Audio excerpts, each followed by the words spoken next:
नमस्कार, मी पंजाब 22-23चा पाऊस पश्चिम महाराष्ट्र, मराठवाडा, कोकण पट्टी आपला घाटमाथा ह्या परिसरात अवकाळी स्वरूपाचा भाग बदलत राहणार आहे म्हणून हा अंदाज लक्षात येता। हा पाऊस मात्र विदर्भात मात्र जास्त पाऊस नसणार आहे म्हणून विदर्भातल्या शेतकऱ्यांनी अंदाज लक्षात येता। मग विदर्भात कधी पाऊस येणार आहे तर विदर्भातल्या शेतकऱ्याला सांगू इच्छितो की विदर्भामध्ये 27 तारखेच्या नंतर 28 तारखेपासून ते 2-3 तारखेच्या दरम्यान म्हणजे 28 पासूनच्या जूनच्या पहिल्या आठवड्यात मात्र विदर्भामध्ये पूर्व विदर्भ, पश्चिम विदर्भ चांगला पाऊस पडणार आहे। मान्सून पूर्व असणार आहे, भाग बदलत पडणार आहे, विखुरलेला पडणार आहे। पुन्हा अंदाज लक्षात येता विजेच्या कडकडासह विदर्भाच्या शेतकऱ्याला आणखी 4-5 दिवस अवकाळी पावसासाठी वाट बघावी लागणार आहे।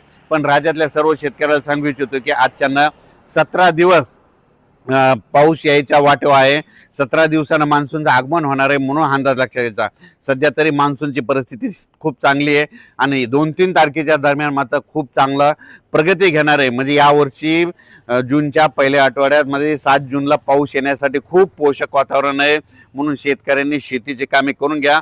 पण हे मान्सून पाऊस यायच्या अगोदर तर तुम्हाला एक सांगू इच्छितो हे म्हणजे हे 22 पासून ते 5 तारखेपर्यंत तोपर्यंत महाराष्ट्रात बऱ्याच ठिकाणी पूर्व मोसमी पाऊस चांगला बरसणार आहे। म्हणजे काही ठिकाणी पाणी साचणारा पडणार आहे। सर्व शेतकऱ्याला सांगू इच्छितो हे जे अवकाळी पाऊस असतो हे सर्वजोर कधीच पडत नसतो, 5-5 किलोमीटरहून बदलत असतो म्हणून हे सर्वप्रथम लक्षात यायचं। नसा काय होतं की काही जणांचे असे मेसेज येतात आमच्या इथं पडला नाही तिथं पडला नाही। हे अवकाळी पाऊस सर्वदूर पडत नाही, भाग बदलत पडतो, विखुरलेल्या स्वरूपात पडतो म्हणून हा अंदाज सर्व शेतकऱ्यांनी लक्षात घ्यायचा।